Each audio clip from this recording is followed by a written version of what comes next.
연립교회 모든 믿음의 가족들의 궁성이 넘치는 귀하고 소중한 시간이 되기를 기도드립니다. 아멘. 우리 손자누님하고 저희 집사람은 대교원교회 찬양대원이었습니다. 그 예루살렘 찬양대를 할 때는 저희 집사람은 소프라노, 우리 장로님은 제일 뒤에 또 남자들 뒤에 서서 열심히 했더니 또 이곳에 오면 또 이렇게 두 분이서 이렇게 또 듀엣을 합니다. 하여튼 하나님께 영광을 돌리기 위하여 감사드립니다. 아멘. 우리 장윤여 사모님이 또 이 피아노도 이렇게 잘 치는 줄은 오늘 알았습니다. 하여튼 감사합니다.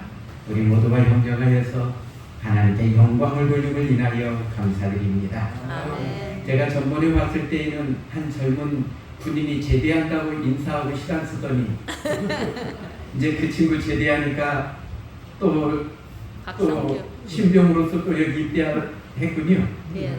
예, 환영합니다. 현지교회가 참 좋은 교회라 그래요. 저도 올해 2월 말에 은퇴하고 지금 현지교회로 세 번째 지금 참석했습니다만은 다 좋다 그러니까 멋있게 이곳에서 군대 생활하기 바랍니다. 또 신앙생활도 하나님 안에서 멋있게 하기 바랍니다. 재병군인들은 항상 하나님 안에서 멋진 이들입니다. 아멘. 있는 그곳에서 요셉처럼 진정으로 하나님을 드러내는 젊은이들입니다. 우리 함께 하나님의 성경 말씀 누가복음 23장 43절에 있는 말씀 같이 봉독합니다. 시작합니다. 예수께서 이르시되 내가 진실로 내게 이르노니 오늘 내가 나와 함께 낙원에 있으리라 하시니라. 아멘. 저는 오늘 이 말씀을 본문으로 삼아서 십자가 위에서 선포된 구원이라는 제목으로 이 시간을 같이 나누기 원합니다. 말씀에 앞서서 한 사람을 소개해 드립니다. 이 사람이 누구입니까? 스티브 잡스. 애플의 창시자 스티브 잡스가 병상에서 자신의 과거를 회상하며 마지막으로 남겼던 메시지가 있습니다. 저는 이 메시지를 이렇게 보면서 굉장히 인생에 대해서 뭔가 기쁨을 제가 더 느낄 수 있도록 이분이 글을 썼다고 저는 느꼈거든요. 우리가 알다시피 스티브 잡스는 스마트폰을 개발했습니다. 또 그는 애플2를 통해서 개인용 컴퓨터를 대중화시켰습니다. 가장 많은 부를 소유한 사람 중에 한 사람이었습니다. 그가 2011년 10월 5일 인생 56년 살다가 췌장암으로 사망합니다. 56살이면 아주 젊잖아요? 네, 아주 젊어요. 제 56살 때는 한참 목회하는 시절입니다. 이 사람이 자기가 쓴 병상에서 쓴 마지막 메시지를 소개합니다. 나는 사업에서 성공의 최고 정점에 도달했었다. 나 인정합니다. 다른 사람들 눈에는 내 삶이 성공의 전형으로 보일 것이다. 그러나 나는 이를 떠나서는 기쁨이라고 거의 느끼지 못했다. 결과적으로 불하는 것이 내게는 그저 익숙한 삶의 자체일 뿐이다. 지금 이 순간에 병석에 누워 나의 지난 삶을 회상해보면 내가 그토록 자랑스럽게 여겼던 주위의 모든 갈채와 푸는 임박한 죽음 앞에서 그 빛을 잃었고 그 의미도 다 상실했다. 어두운 방 안에서 생명 보조 장치에서 나오는 푸른 빛을 바라보며 낮게 웅웅거리는 그 기계 소리를 듣고 있노라면 죽음의 사자의 숨길이 점점 가까이 다가오는 것을 느낀다.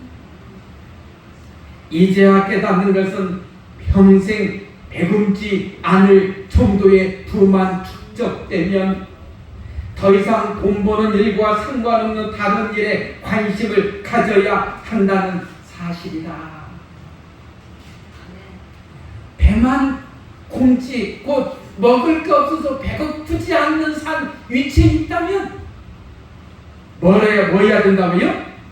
돈 버는 일과 상관없는 다른 일에 관심을 가지 않는다는 걸 이는 이제 병상에서 56살에 좀 깨달았다는 거예요. 그 그건 돈 버는 일보다는 더 중요한 뭔가가 되어야 한다. 그건 인간관계가 될 수 있고 예술일 수도 있으며 어린 시절부터 가졌던 꿈일 수도 있다. 쉬지 않고 돈 버는 일에만 몰두하다 보면 결과적으로 비뚤어진 인간이 될 수밖에 없다. 바로 나같이 말이다.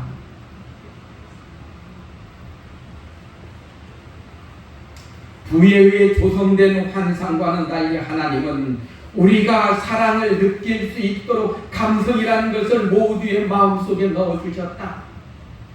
평생에 내가 벌어들인 재산은 가져갈 도리가 없다. 노랑규 씨는 같이 한번 읽어볼까요? 시작합니다.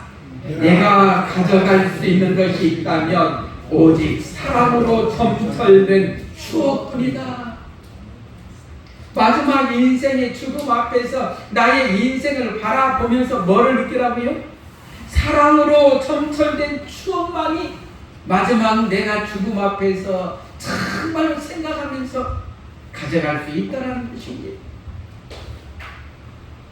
그것이 진정한 무이며 그것은 우리를 따라오고 동행하며 우리가 나아갈 힘과 빛을 가져다 줄 것이다. 사랑은 수천 마일 떨어져 있더라도 전할 수 있다. 삶에는 한계가 없다. 가고 싶은 곳이 있으면 가라. 오르고 싶은 곳이 있으면 올라가 보라. 모든 것은 우리가 마음먹기에 달렸고 우리의 결단 속에 있다.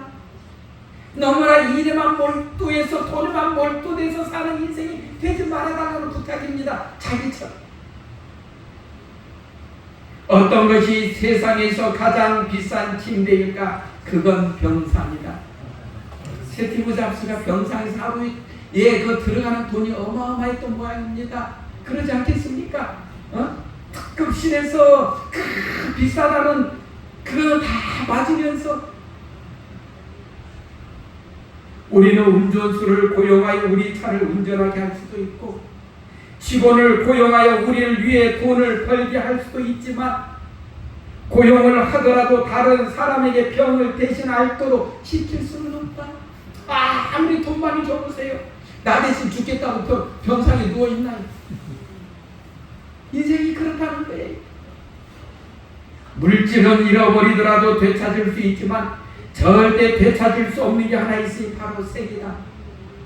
누구라도 수술실에 들어갈 즈음이면 신자가 알지 못해 후회하는 책 한 권이 있는데 이름하여 뭐예요? 건강한 삶 지침서이다. 우리 재림교인들이 이거 너무 잘 알아요. 우리 재림교회는 뭘 가지고 있습니까? 뉴스타트. 그러죠? 예, 건강생활의 질이라는 책 보면 뉴스타트가 다 등장하고 있어요.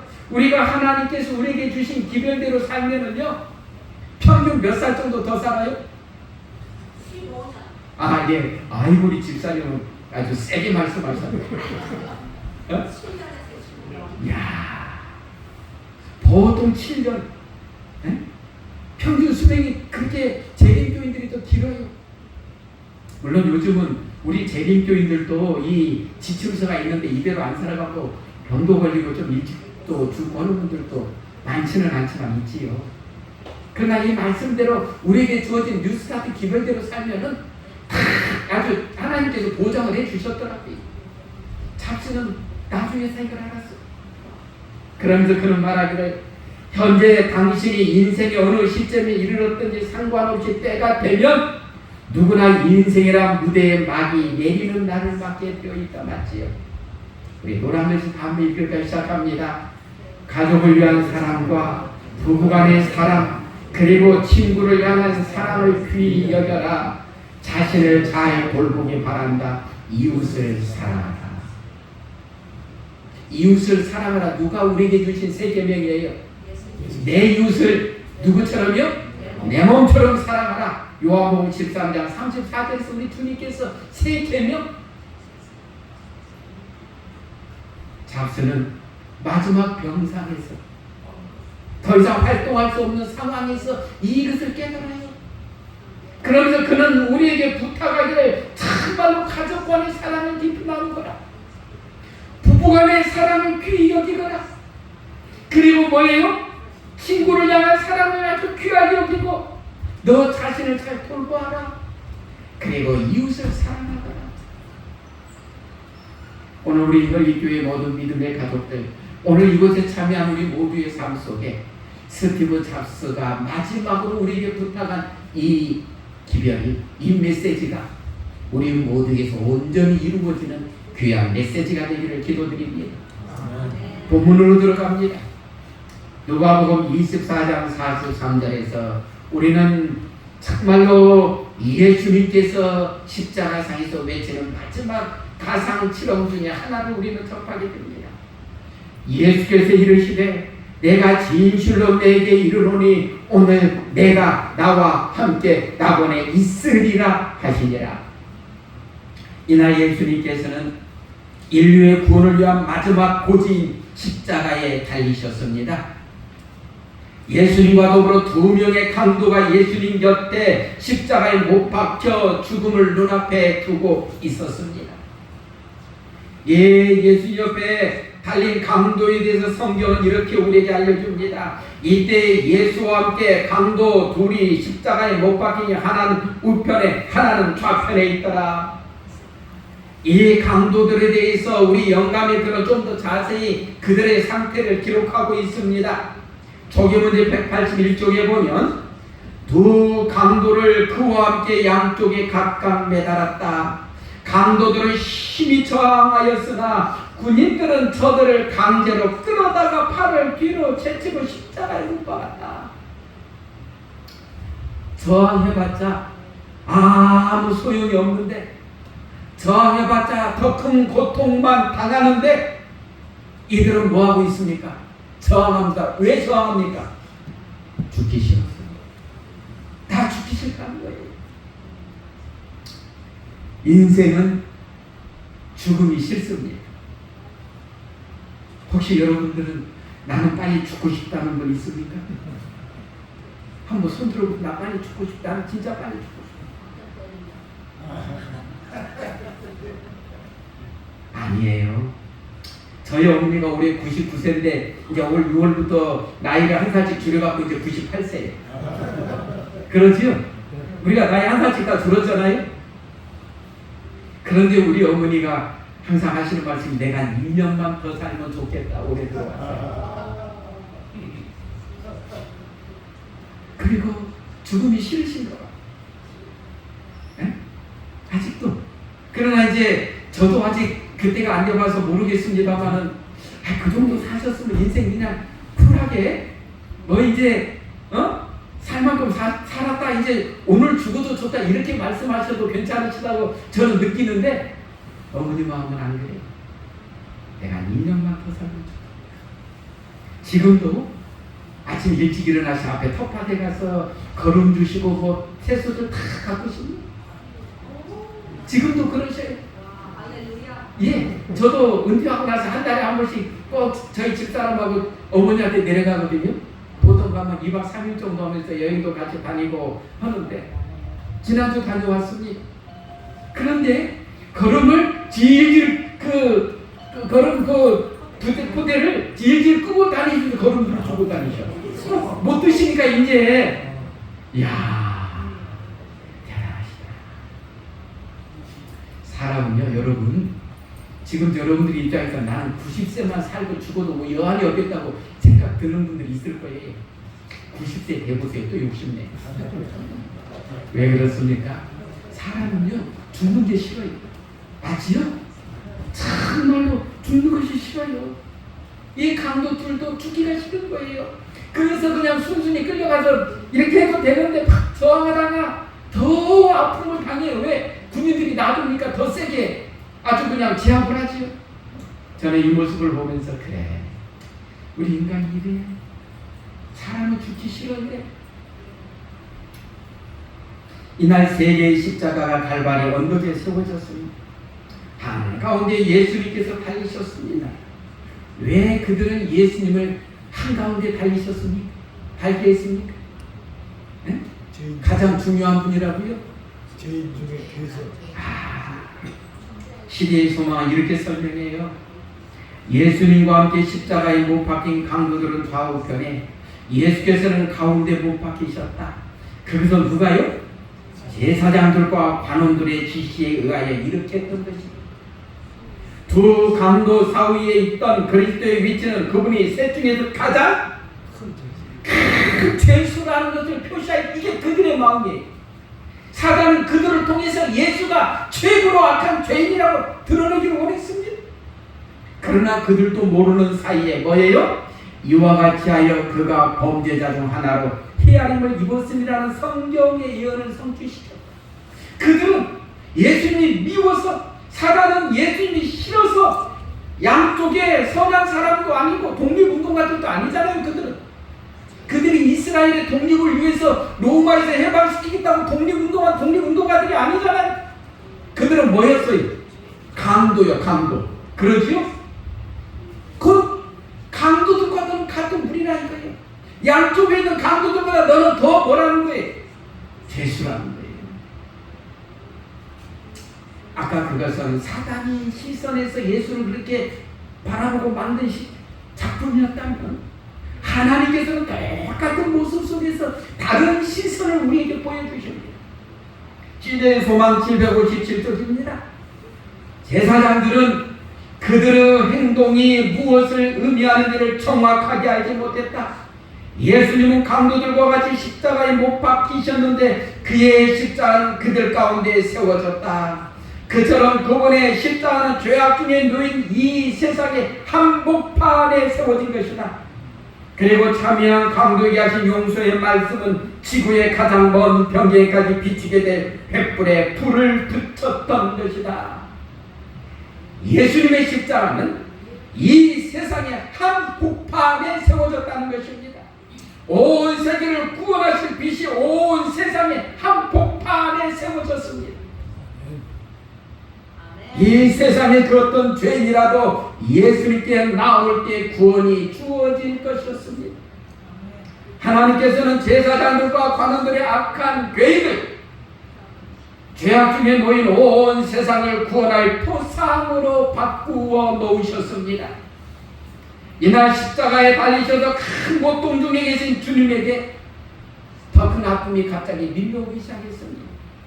그것은 무엇이었습니까? 양쪽에 달린 강도들이 예수님을 향해서 뭘 하기 시작했습니까? 마태복음 27장 44절에 보면 함께 십자가에 못 박힌 강도들도 이와 같이 뭐 했어요? 욕하더라. 십자가 양쪽에, 예수님 양쪽에 매달린 두 강도는 처음에는 똑같이 예수님을 모욕하였습니다. 예수님을 비난하였습니다. 그 중에 한 사람은, 더 죽기가 싫었던 사람은 더 크게 저항하면서 예수님을 더 크게 모욕합니다. 왜 그래요? 그런 말하기를 뭐라 그래요? 네가 그리스도가 아니냐? 너와 우리를 구원하라? 그것 무슨 뜻이에요? 당신은 죽은 과부의 아들도 살렸잖아. 나사로도 살렸잖아. 빨리 우리도 좀 같이 살려주라. 우리 뭐하기 시작하는 거예요? 아직 죽고 싶지 않다. 빨리 좀 살리라는 거예요. 할 수 있지 않냐 이거예요. 이러한 상황에 예수님을 더 많이 힘들게 했을 것입니다. 모두가 다 당신을 배반하고 욕하는 소리밖에 그 시간에 들리지 않습니다. 십자가의 고통 위에 더 큰 고통이 지워지고 있었습니다. 사탄은 그 두 강도의 마음에 더 크게 역사해서 막 예수님을 더 힘들게 몰아붙이고 있었던 거예요. 아마 사탄의 계획 중에 하나는 그럴지도 모르겠습니다. 예수님을 더 열받게 해서, 에이 나 속상해서 이거 못 있겠다, 나 내려간다, 그게 아마 사탄의 방법 아니겠습니까? 더 큰 고통을 주어서. 원래요, 힘이 센 사람이 힘이 없는 사람한테 맞고 있는 게 더 힘듭니다. 그래요 안 그래요? 그게 얼마나 힘듭니까? 한참을 이러고 난 후에 갑자기 예수님의 귀에 위로와 용기를 주는 일이 일어났습니다. 처음에는 같이 동료와 더불어 예수님을 욕했던 죄수 한 명이 갑자기 마음의 변화가 주어지기 시작합니다. 누가복음 23장 40절로 41절입니다. 하나는 그 사람을 꾸짖어 가로되 네가 동일한 정죄를 받고서도 하나님을 두려워 아니하느냐? 우리는 우리의 행한 일에 상당한 보응을 받는 것이니 이에 당연하거니와 이 사람의 행한 것은 옳지 않은 것이 없느니라 하고 갑자기 이 사람이 변했습니다. 아마 옆에 있는 다른 강도는 깜짝 놀랐어. 네가 방금 전까지 나하고 욕하고 너 갑자기 뭔 일 벌어졌냐? 이 사람은 말합니다. 네가 동일한 정죄를 받고서도 하나님을 두려워 아니하느냐? 어떻게 이런 변화가 가능하겠습니까? 하나님께서는요, 정말로 우리 인간이 마지막 죽기 직전까지도 그 사람의 구원을 위해서 역사하시기를 기뻐하시기에 하나님은 그러십니다. 이날 성령 하나님께서 그에게 강하게 역사하셨습니다. 그러자 그의 마음속에 갑자기 다른 음성이 들리기 시작하지요. 그러면서 그는 어때요? 이 사람은 정말로 예수님께서 십자가에 달리시면서 그 법정에서부터 예수님과 같이 오면서 어땠어요? 그 장면들을 지금 왔잖아요. 그런데 그 속에서 이제 깨달음이 있었는데 처음에는 고통 중에서 막 같이 예수님을 정죄하고 비난했던 그였는데 성령 하나님의 음성이 그의 한쪽 귀를 또 두드리기 시작했을 때에 그는 어땠습니까? 변화되는데 그에 관해서 시대의 소망은 이렇게 기록합니다. 이 사람은 무정한 죄수가 아니었다.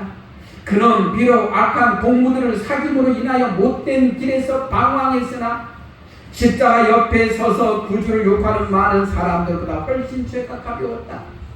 그는 전에 예수님을 보았고 그분의 말씀을 들었다. 그리고 그분의 가르침을 듣고 죄를 깨달았으나 제사장들과 관원들 때문에 예수님에게서 돌아서고 말았다. 여기서 우리가 생각해야 될 건 뭐냐 하면은요, 이 사람은 제사장들과 관원들, 그 유대 지도자들의 영향으로 예수님에게서 돌아섰다는 것입니다. 오늘날 우리의 신앙이 어떠해야 되는지를 이 사람은 지금 우리로 하여금 생각하고 있습니다. 우리의 신앙의 기초가 하나님의 말씀 위에 있는가 아니면 어떤 지도자들이 사람들 위에 있는가, 이것은 굉장히 중요하다는 것입니다. 우리가 어떤 지도자를 보고 어떤 사람을 보고 신앙을 하면은 넘어질 때가 틀림없이 생깁니다. 왜 그렇습니까? 이 세상에 완전한 사람 없거든요. 다 부족하고 연약한 사람들이거든요. 안 그렇습니까? 다 연약하고 실수하면서 살아갑니다. 이 사람은 하나님의 말씀 위에 자기의 신앙의 기초를 둔 것이 아니라 지도자들의 그 속에 두다 보니까, 지도자들이 예수님을 그렇게 완전히 무시하고 하는 거 보니까 아는가 보다. 그러면서 이 사람에 관한 기록은 이렇게 말합니다. 그는 죄책감을 없애기 위하여 점점 더 깊은 죄에 빠져 들어가 마침내 체포되어 죄수로서 신문을 받게 되었고 드디어 십자가의 죽임을 당하도록 선고되었다. 재판정에서와 갈바리로 오는 길에서 그는 예수님과 함께 동행하였다. 그는 내가 그에서 아무 죄도 찾지 못하였노라고 선언하는 빌라도의 말을 들었다. 여러분 보니까 이 강도가 상당히 흉악했을 것 같습니까? 좀 덜 흉악했을 것 같습니까? 예? 덜 흉악했을까요? 자 봅시다. 이 사람에 관한 기록은 그는 죄책감을 없애기 위하여 점점 더 뭐에 빠져들었어요? 깊은 죄에 빠져들어갔다. 제가 보니까 이 상당히 악한 일을 많이 했어요. 왜 그러냐? 악한 일을 많이 안 했으면 굳이 십자가에서 사형까지 명령을 내리겠습니까? 그리고 여러분, 이 강도는 뭐하는 사람이 강도예요? 강도. 도둑놈과 강도의 차이점이 뭐예요? 도둑은 사람 없을 때 조용히 가서 훔쳐오는 게 도둑이요. 강도는요, 사람이 있어도 강제로 폭력을 행사하고 제압하여서 그의 물건을 강제로 뺏어가는 게 강도예요. 그런데 그냥 물건만 뺏어가면 괜찮아요. 칼을 가지고 뭐예요? 죽이고 또 뺏어가요. 제가 볼 때 이 사람이 그냥 물건만 좀 뺏고 이랬다라면 십자가까지 왔겠습니까? 에? 상당히 악한 일을 많이 했기 때문에 지금 처형을 당하지요. 그런데 이날 이 강도는, 이 강도에게 마지막 축복은 뭐였냐 하면은 십자가에 매달리되 누구하고 같이 동행했다는 거예요. 예수님하고 같이 동행했다는 것입니다. 그는 그 전에 그 예수님의 말씀을 듣고 감동을 받았다가 지도자들의 영향으로 더 깊은 죄책감에서 죄악으로 빠져들었는데 또 다시 누구를 지금 만났습니까? 마지막 인생에 가는 길에서 예수님을 만났다는 겁니다. 이게 이 사람에게는 엄청난 축복이고 특권으로 지금 돌아오고 있다는 사실입니다. 인생의 마지막을 누구와 더불어 동행하느냐는 우리에게 굉장히 중요합니다. 시대의 소망을 봅니다.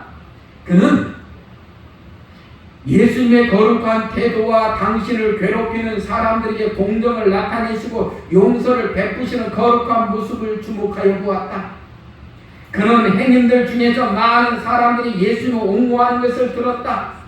그는 그들이 예수님이 하신 말씀을 반복하면서 그분이 행하신 일을 이야기하는 것을 들었다. 이분이 그리스도라는 확신이 그에게 되살아났다. 어느 순간에 십자가로 위해서 방금 전까지 욕하다가 갑자기 성령 하나님의 역사하심이 그에게 임했지요. 물론 성령 하나님께서는 이 한쪽 편의 강도에게만 역사하셨을까요? 아니잖아요. 성령 하나님은 그 옆에 있는 또 다른 강도에게도 같이 역사하셨겠지요. 왜요? 너 죽기 전에 마지막으로 어떤 사람이 되라고요? 구원받는 사람이 되고요. 그러나 그는 뭐 했고요? 거절했고 이 강도는 뭐 했고요? 순종했다는 거예요. 받아들였다는 것입니다. 이게 굉장히 소중한 것입니다. 오늘날도 그렇습니다. 여러분, 오늘날도 우리가 이렇게 교회에 앉아있는 우리 외에도 우리 하나님의 구원의 복음 들은 사람이 세상에 많이 있습니까? 없습니까? 얼마나 많은지 모릅니다. 여러분, 전도회 때마다 주도자들 모시고 왔는데 그들이 다 이곳에 앉아 있습니까? 앉아 있습니까? 똑같은 말씀을 들어도 어때요? 그 말씀을 따라서 성령 하나님의 음성을 듣고 하나님의 백성이 된 사람이 있는가 하면 끝까지 뭐예요? 거부하는 사람들은 밖에 있잖아요. 이 두 강도 중에 한 명에게 어때요? 그날 성령 하나님의 역사하심이 있습니다. 그랬을 때에 이 사람은 이제 어때요? 이렇게 고백합니다. 누가복음 23장 42절 같이 우리 공독합니다. 시작합니다. 가로되 예수여 당신의 나라에 임하실 때에 나를 생각하소서. 성령 하나님의 역사하심에 자신을 드리는 사람들에게는 이러한 역사가 이루어집니다. 진정한 회개는 하나님의 은혜입니다. 여러분, 우리가 오늘 이곳에 앉아있는 것 자체가 하나님의 은혜입니다. 성령 하나님의 그 두드리는 음성에 우리가 순종했기 때문에 오늘 이곳에 와 있는 것입니다. 제가 오늘 퇴계원에서부터 차 타고 1시간을 이렇게 더 달려오면서 많은 사람들이 또 청평으로 유원지로 여기로 많이 다니는 길이잖아요. 저는 이렇게 보면서 하나님 이 세상에 이렇게 많은 사람들이 있는데 오늘 하나님의 전에 가서 예배 드리자고 드리겠다고 가는 백성들은 얼마나 됩니까? 오늘날 하나님의 말씀이 그렇게 전해져도 어때요? 많은 사람들이 거부합니다. 우리가 그동안 우리 홍명관 목사님도 애원전도에 많이 하셨습니다. 예식장 빌려서도 하시고, 우리도 그때 지역에 있을 때에 했습니다. 그때 얼마나 많은 구도자들이 왔는지 모릅니다. 근데 그들 중에 진정으로 구원의 대리에 동참하는 사람은 얼마나 되냐 이겁니다. 하나님 안에서 진정으로 하나님의 은혜를 체험하고 만난 사람들만이 이곳에 앉아 있는 것입니다. 여러분들은 진정으로 하나님을 마음속으로부터 진정으로 만나고 알고 사랑하고 있는 멋있는 분들입니다. 왜 그렇습니까? 이 세상에 아무리 많은 사람들이 살아도 제가 이렇게 보니까 우리 손자 손녀가 이쁩니다. 손자분이 그래요 안 그래요? 자, 그게 내 그 자녀이고 손자이고 손녀라는 것이요 얼마나 애정을 더 많이 갖게 하는지 몰라요. 내가 먹고 싶은 것까지도 아껴서 뭐하고 싶고 온다 그러면 아껴서 주고 싶어요. 맞지요? 하나님의 정말 시각에서 오늘 이렇게 부족해 보이지만 하나님께 경배하게 했다고 앉아있는 여러분들이 가장 멋있는 하나님의 자녀들을 보이는 것입니다. 얼마나 큰 은혜이고 사랑이고 축복인지 모릅니다. 이 강도에게 그날 그의 마음이 성령 하나님의 음성을 듣고 주님께로 향할 때에 그의 마음속에 하늘의 큰 축복이 영광이 임하게 됩니다. 살아남은 이들에 보면은요, 그는 상처를 입고 조롱당하시며 십자가에 달린 예수 안에서 자기의 유일한 희망이 되시는 구속주를 보았다. 그는 겸비한 믿음을 가지고 예수를 쳐다보면서 간구하였다. 예수여, 당신의 나라에 임하실 때에 나를 생각하소서 하니 예수께서 이르시되 내가 진실로 오늘 내게 이르노니 네가 나와 함께 낙원에 있으리라. 인생에게 있어서 들을 수 있는 최고의 축복의 말을 그는 이 순간에 듣습니다. 이보다 더 큰 축복이 어디에서 또 우리가 체험하고 경험할 수 있겠습니까? 근데 놀라운 사실은요, 그날 예수님은 계속 그 맞으시고 고통당하시고 십자가에서 인간이 당할 수 있는 최고의 고통을 당하시고 죽음을 바로 눈앞에 막바지 두고 계시는 예수님, 아마 예수님이 그러셨을 거예요. 내가 이 인간들을 위해서 이 고난을 당해야 되는데 이렇게 나를 향해서 요긴하고 하는 저 사람들을 위해서 내가 십자가에서 죽어야 되나? 예수님께서 아마 그런 마음도 혹시 드셨을지 모르겠어요. 가장 힘드시는 순간이에요. 그런데 그 순간에 이 강도의 고백이 예수님에게 기쁨이 됩니다. 아마 앞으로 강도와 같은 존재들이 많이 있을 것을 예수님은 또 보시지요. 여기 볼까요? 죽어가는 강도에게서 믿음과 사랑의 말을 들으셨을 때에 구주께서는 얼마나 고맙게 여기셨을까? 유대인의 지도자들이 그분을 부인하고 그분의 제자들까지도 그분의 신성을 의심하였으나, 그러죠, 제자들도 그저 나중에 예수님도 부활하셨다 해도 믿지도 않잖아요. 영혼의 벼랑 가장 자리에서 불쌍한 강도는 예수님을 주님이라 불렀다. 예수께서 이적을 행하시고 죽은 자를 무덤에서 일으키셨을 때에는 많은 사람이 서슴지 않고 그분을 주님이라고 불렀다. 그러나 그분이 십자가에 달려 죽어 가실 때에는 제11시에 구원함을 받은 회개한 강도 외에는 어느 한 사람도 예수님을 주님으로 인정하지 않았다. 그 십자가 주변에 그렇게 많은 사람들이 있었지만 예수님을 향해서 주님이라고 부르는 사람은 누구밖에 없었어요? 이 강도 한 명밖에 없었다는 것입니다. 이 강도의 고백이 예수님 마음의 위로와 감동이 되었습니다. 예수님은 즉시 그에게 말씀합니다. 예수께서 이르시되 내가 진실로 내게 이르노니 오늘 네가 나와 함께 낙원에 있으리라 하십니다. 예수님은 그 고통 중에서도 당신을 찾는 사람을 버려두지 않으셨습니다. 그에게 구원의 손길을 뻗으셨습니다. 여기서 한 가지 우리는 질문을 던질 수 있습니다. 악한 일을 많이 한 사람이 갑자기 회개하고 죽기 바로 전에 구원 얻어도 괜찮습니까? 네. 여러분들 솔직히 어떤 마음이 듭니까? 예? 예, 이건 불공평하지요. 아니, 하나님 그렇게 저 못된 깡패짓만 하고 나오는 사람 사기쳐서 저렇게 못된 짓 많이 했는데 갑자기 죽기 몇 시간, 아니 이 사람은 몇 시간은 아니에요. 좀 더 예수님이야 몇 시간 전이지만이, 아니 죽음을 눈앞에 두고 주님하고 회개합니다 그러면 구원을 얻게 하시면 이게 공평합니까? 이게 공입니까? 얼마든지 할 수 있잖아요. 그 사람이 더더군다나 우리 가족을 그렇게 못되게 해야 하는 사람이라면 여러분 어떤 마음이 들겠어요? 어떻게 우리 인간적으로 볼 때는 이거 좀 정의롭지 못한 것 같아. 그러나 우리 주님의 생각은 다르시더라고요.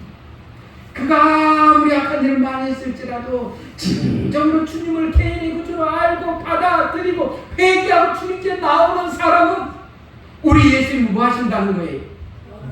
그도 구원해 주신다는 거거든요. 야, 우리 같으면 그렇게 주겠습니까? 우리 같으면 근데 주님은 그렇게 하시더라고요. 이게 주님의 은혜이고 축복이더라고요.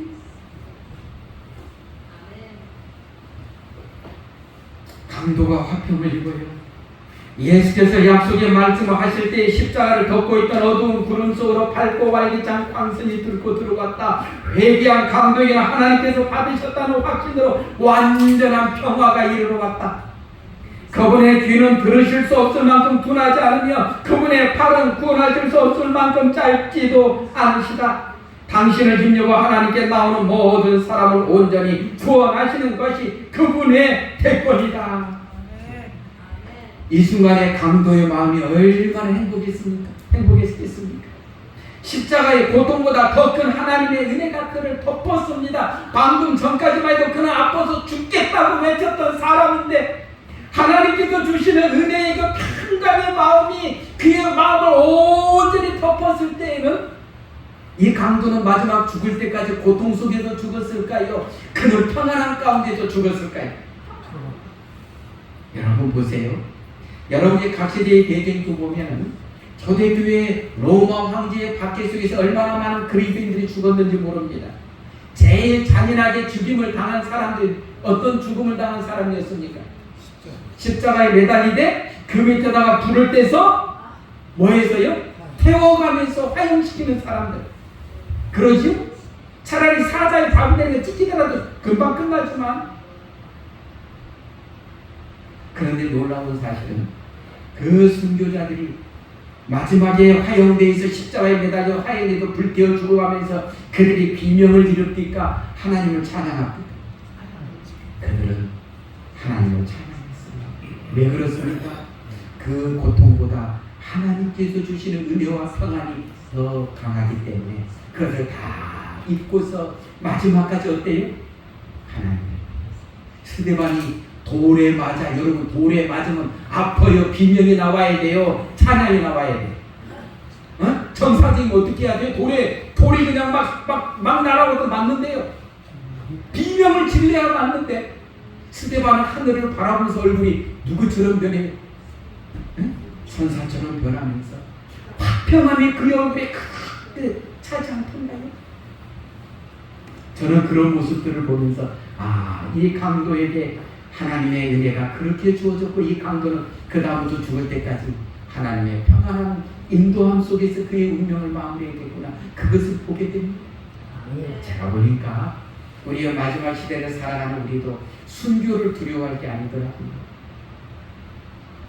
어떤 분들은 마지막에 열장이 두려워서 그냥 또 무서워하는 분들도 있더라고요. 제가 볼 때는 그것이 중요한 게 아니고요. 제일 중요한 건 오늘 나의 마음속에 예수 그리스도가 살아계시고 매일매일의 삶 속에서 성령 하나님께서 역사하시며 성령 하나님께서 주시는 평안함이 나의 마음을 주장하고 있는가? 그렇게 살아가는 사람은 나중에 어떤 일이 있어도 두려워할 게 없습니다. 두려워할 사자굴에 잡혀간들 풀무풀에 던져든들 두려워할 게 없다는 거예요. 나의 마음속에 오늘 예수 그리스도가 살아계시는 이것이 가장 중요한 문제라는 거예요. 예수님은 우리에게 평안을 약속하셨지요. 우리 같이 한번 봉독합니다. 시작합니다. 평안을 너희에게 주노니 곧 나의 평안을 너희에게 주노라. 내가 너희에게 주는 것은 세상이 주는 것 같지 아니하니라. 너희는 마음에 근심도 말고 두려워하지도 말라. 그래서 바울과 실라도 감옥에서 쇠고랑 차고도 뭐 할 수 있었습니까? 찬양할 수 있었습니다. 왜 그래요? 주님께서 주시는 평안이 그 고통보다 더 위에 있으니까. 여기서 한 가지 우리가 잠깐 살필 것은요, 그 강도는 바로 그날 낙원에 갔는가에 자, 두 개의 성경절을 보고 뭐가 차이 나는지 봅시다. 먼저 처음 거는 예수께서 이르시되 내가 진실로 내게 이르노니 오늘 네가 나와 함께 낙원에 있으리라. 이건 어느 날 지금 이 강도가 낙원에 가는 거예요? 오늘이요. 두 번째 거 봅시다. 예수께서 그에게 이르시되 진실로 내가 오늘 내게 이르노니 네가 나와 함께 낙원에 있으리라. 이건 언제? 내가 오늘 너에게 말하는데 네가 나 앞으로 나같이 어디 있을 거예요? 낙원에 있겠다. 이건 미래를 나타내는 거예요. 자, 그러면 두 가지 번역이 지금 성경책 보면 어떤 성경에 따라서 위 걸로 번역되어, 우리나라에 오는 성경들은 다 위 걸로 번역되어 있죠? 주로. 그런데 밑에로 번역된 성경책도 있거든요. 그러면 어떤 것이 맞느냐? 우리가 잘 알죠? 오늘이라는 부사에 따르는 구두점 문제이다.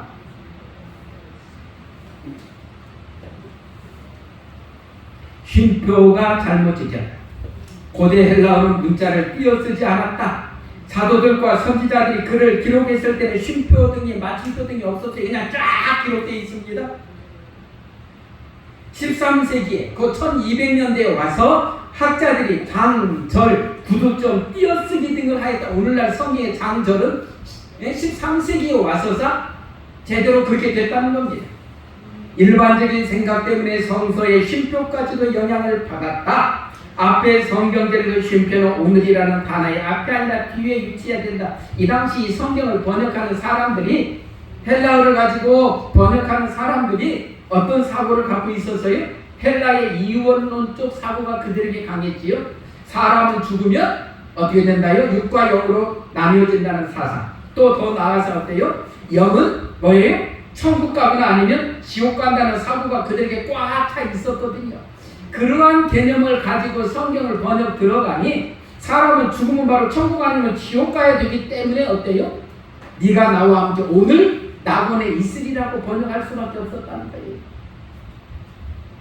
그래서 실제로 일어난 사건과 일치하여 이 쉼표의 위치를 바르게 한 성경 번역본 여러 개 있습니다. 여기 몇 가지를 소개하면 GM 람산 번역본이나 콩코단트 여기나 이런 번역본들은 뒤에 거, 오늘 내가 너에게 말하노니 네가 나와 함께 낙원에 있으리라도 번역된 성경책들입니다. 자, 우리 성경 주석에 보면 오늘과 내게라는 단어 사이에 들어있는 구두점은 번역자들이 넣은 것임을 주목해야 한다. 오늘이라는 단어 앞에 구두점을 찍음으로써 번역자들은 죽은 자가 사망 시에 보상을 받게 된다는 비성경적인 개념의 지도를 받았음을 분명히 드러낸다. 또 이렇게 설명합니다. 오늘이라는 단어 앞에 구두점을 찍는 것은 그리스도와 여러 신약 기록자들이 다른 곳에서 분명히 언급한 내용들과 그의 말을 모순되게 만드는 셈이다. 따라서 성경 자체의 사상에 의하면 그 구두점을 오늘이라는 단어 앞이 아니라 뒤에 찍어야 한다. 그러므로 그리스도가 십자가 위에서 강도에게 실제로 한 말은 진실로 오늘 내가 내게 말하노니 네가 나와 함께 낙원에 있으리라였다. 그렇다는 겁니다. 시대의 소망이 이렇게 설명합니다. 내가 오늘 내게 이르노니 내가 나와 함께 낙원에 있으리라. 그리스도께서는 그 강도가 그날 그분과 함께 낙원에 있으리라고 약속하지 않으셨다. 그분 자신도 그날의 낙원에 가지 않으셨다. 그분은 무덤에서 쉬셨으며 부활의 아침에 그분은 내가 아직 아버지께로 올라가지 못하였노라고 말씀하셨다. 그분이 십자가에 못 박히시던 날 곧 보면상으로 볼 때 패배와 흑암의 날인 그날에 주님께서는 그 같은 약속을 주셨다. 저는요 우리 감도의 내용을 보면서 우리에게 주신 하나님의 그 희망의 메시지를 볼까요? 구속함을 입은 사람들 중에는 생애의 마지막 시간에 구주를 붙잡은 사람들이 있을 것이다. 이런 사람들은 하늘에서 가르침을 받을 것인데 그들은 죽을 때에 구속의 경륜을 완전히 이해하지 못하였다. 그리스도께서는 구원받은 그 사람들을 생명수 강가로 인도하셔서 그들이 이 세상에서 이해할 수 없었던 것을 그들에게 공개하실 것이다. 그래서 우리는요 그 사람이 죽기 전에도 죽음을 몇 시간 놔뒀어도 그 사람 앞에 가서 뭐합니까? 예수님을 소개하고 예수를 믿으라고 우리가 권하는 이유는 그 강도의 모습에서 우리는 친구를 교훈을 보았기 때문에 그렇고 말씀에서 우리에게 가르치고 있기 때문에 그렇습니다. 제가 한 교회를 올 봄에 찾아갔더니요, 한 여집사님이 저하고 이렇게 대화를 하면서 그 교회에서 그래요. 자기 친구가 지금 목사님 지금 다른 교회에 가고 있는데 이제 우리 재림교회 안 나옵니다. 아, 그래요? 그래서 그 교회가 무슨 교회인가 하니 현대 진리교회라고 있대요. 그래요? 뭐 하는 교회인데요? 그래서 그분하고 대화 나누다가 제가 유튜브로 들어가서 현대 진리교회 찾아봤습니다. 이분들은 우리 재림교인들인데 우리 교회에서 나간 소수의 무리들입니다. 그들은 따로 자기들끼리 예배드려요. 네? 우리 화이트 애들 다 가지고 있습니다. 그래서 제가 그 사람들 어떤 사람이 이렇게 봤더니 그들은 개혁파에 속하고 특별히 완전주의자 쪽에 속하더라고요. 그들이 주장하는 거 제가 쭉 그 설교를 들어봤더니 소수가 뭐예요? 자기들끼리. 거기서 보니까 우리가 예수님처럼 완전해져야 구원 얻는다는 걸 강조하더라고요. 그리고 더 나아가서 예수님께서 재림하시기 위해서는 예수님께서 재림하실 때 14만 4천 명이 예수님처럼 완전한 사람이 준비돼야 예수님이 재림하신다는 거예요. 이야, 저는 그 내용을 보면서 깜짝 놀랐습니다. 그러면 설교하는 당신은 예수님처럼 완전하냐? 그렇게 완전하게 살고 있냐? 만일에 그들의 주장처럼 예수님처럼 완전해야 구원 얻는다면 제가 볼 때 우리 주변에 누가 구원 얻을까? 혹시 우리 여러분들이 평생 살면서 저 집사님은 정말로 예수님처럼 완전하게 살았다는 분 한 분이라도 본 분 있습니까? 장로님들 중에서, 목사님들 중에서 다 아직 우리는요, 아직도 이기적인 우리 마음이 있습니까? 없습니까? 있어요. 있어요? 없어요? 솔직히요? 있어요. 우리 김지현 장로님이 굉장히 신앙이 좋으신 분이고 자녀들도 아주 훌륭합니다. 내 장로님 참 이쁜 손녀 주려고 내가 뭐 하나 이렇게 지금 냉장고에다 놔뒀는데 손녀가 오기 전에 옆집 아이가 놀러 왔어요. 그러면 이것은 진짜 손녀 주려고 놔둔 건데 옆집 아이 놀러 왔다고 애나 너 똑같은 하나님의 자녀가 먹으라고 잘 됩니까? 저희 집 사람은 구별해 놨다고 해도 저도 안 줘요. 아 그래요? 아, 예. 아니 거기까지는 가지 마시고 그냥 장로님만 하셔야죠. 이게요. 네? 저부터도 어때요? 우리 이 손녀가 굉장히 두리안을 잘 먹어요. 이제 뭐 3살짜리다. 어머. 네? 예. 걔 때문에 가서 제가 구리사에 가서 두리안도 사서 주고 온다니까요.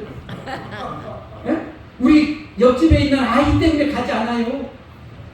저도 아직도 가족보다 이웃들에게 똑같이 더 손을 펴지를 못하는 저 자신을 보고 우리 예수님 같으면 어떻게 하셨을까요? 많잖아요 우리가. 근데 우리는 아직 솔직히 그게 좀 잘 안 되잖아요. 와, 저는 그래서 제가 느끼기는요, 제가 성경 말씀 제가 결론내는 것은 우리가 구원하는 거 100% 하나님의 은혜지 내가 예수님처럼 완전한 삶을 살아서 구원 얻었다라고 할 사람 제가 볼 때는 없어요. 우리는 예수를 믿는 것도 성령 하나님 역사하심에 따라서 믿는 거고요, 우리가 하늘까지 가는 여정에 성령 하나님께서 계속 우리를 역사하셔서 그 길로 인도해 가십니다. 우리가 더 성화되면 성화될수록 예수님을 더 닮아가는 건 맞습니다. 그러면 살다가 예수님처럼 닮아가다가 이만큼 못 가게 해서 죽어버리면 너는 안 돼. 여기까지 못 왔으니까 구원 못 얻어. 제가 볼 때 이렇게 하면 요셉도 구원 못 얻어. 아브라함도 구원 못 얻어.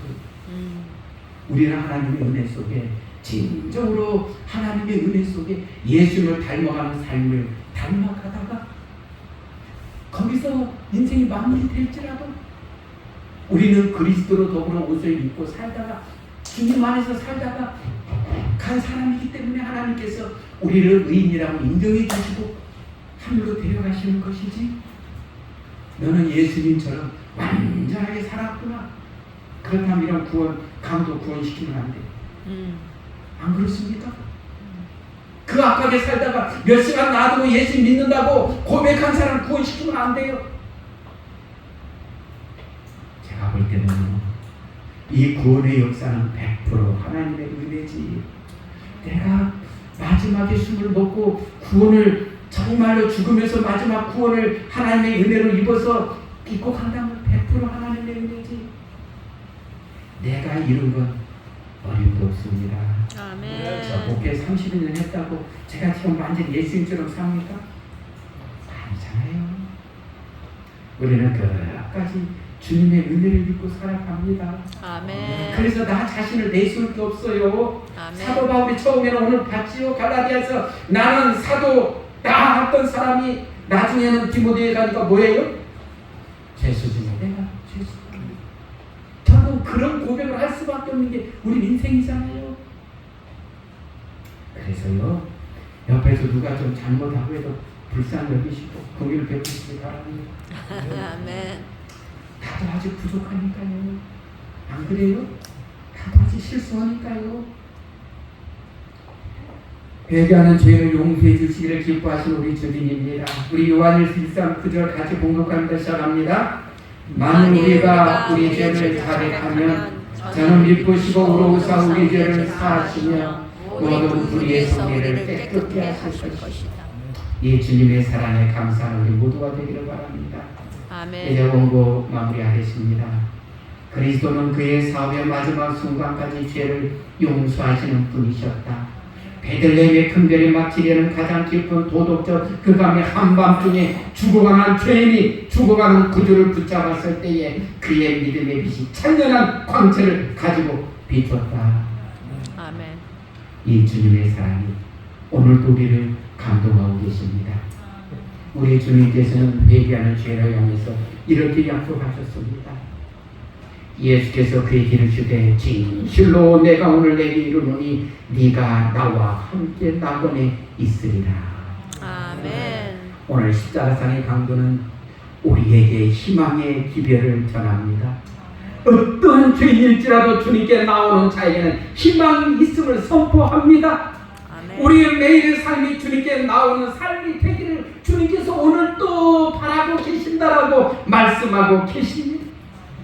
오늘도 우리를 향해서 두 팔을 펴시고 오늘도 우리를 안아주시기를 기뻐하시고 오늘도 우리를 위로해 주시기를 기뻐하시고 오늘도 우리를 용서해 주시기를 기뻐하시고 주님의 거룩한 의로 오늘도 우리를 옷 입혀 주시기를 기뻐하시는 주님 앞에 매일의 삶을 드리면서 주님과 함께 동행하시다가 우리 주님 재림하시는 그날에 저 하늘에 가서 주님과 더불어 영원한 삶을 누리고 주님께서 주신 행복을 마음껏 누리는 우리 믿음의 가족들이 되기를 바라면서 오늘 말씀을 드리도록 하겠습니다. 아멘. 주님은 오늘도 우리를 사랑하십니다. 아멘.